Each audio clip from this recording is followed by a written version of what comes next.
Tabi lang mga kapuso, pipila ka residente sa Barangay Subasta sa Kalinan, Davao City ang naperwisyo na sab sa kadaghan sa langaw sa ilang lugar nga matud pa gikan sa poultry farm sa ilang barangay. Ani ang balitang barangay ni Argil Relator.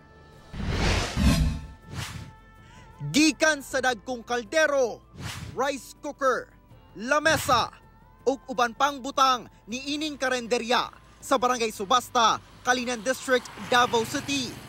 Daw imbitado sa kumbira ang nagpiastang kadaghan sa langaw. Perwisyo matud pa ang dala ni ini dili lang sa negosyo, lakip na sa panglawas sa mga residente. Di namin mo makonsentrate kung kuan yung trabaho kay sa kuan gani kay sila gilok kayo. Di na pud kakakaon kay magkuan kag kanon tapok imong kape dayban dayon og kuan kaning langaw pati di pud kakatulog kay daghan pud kay langaw gilok kayo. Kining bakery nahasol na pod ang tag-iya kay sarasab ang lipaton og pagbugaw sa kadaghan sa langaw. Bisyo gid kay sir ay kay sige ra tag pamugaw sir di kita mahuman sa tong trabaho sir ay di kita kapahuway kay sige na lang gyud pamugaw sir daghan jud kaayog langaw sir ay. Gabalik-balik lang sab kuno kini nga problema. Sanglit mawala rasab ang langaw sa matag dunay mo reklamo. Apan pasagdaan na pud kuno baong mubalik na sab. Ang residenteng si Mary Jean labing apektado matud pa kay duol ras sa ilang balay ang usa ka poultry farm nga matud pa usasab sa tinubdan sa kadaghan sa langaw. Nga reklamo mi dia sa tag-iya kay mangay mig tambal miingon sila nga mao daw gipanglangaw mi kay mga hugawan daw mi di daw mi manglimpyo. Ang tinuod Ang tinuod ay ang ilahara day poultry mo way mga limpyo.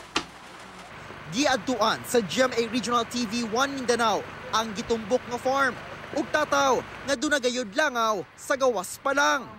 Apan wala matud pa ang personahe nga mamahimong muhatag og pahayag. Dunasay usa pa ka backyard poultry sa lugar. Apan pagpaklaro sa tag-iya nga dili gayod sa ila nagikan ang mga langaw. Ay weekly na siya unsa sir ginalimpyo. Nya makita po na ninyo na wala na siya ikanang larvae sa langaw.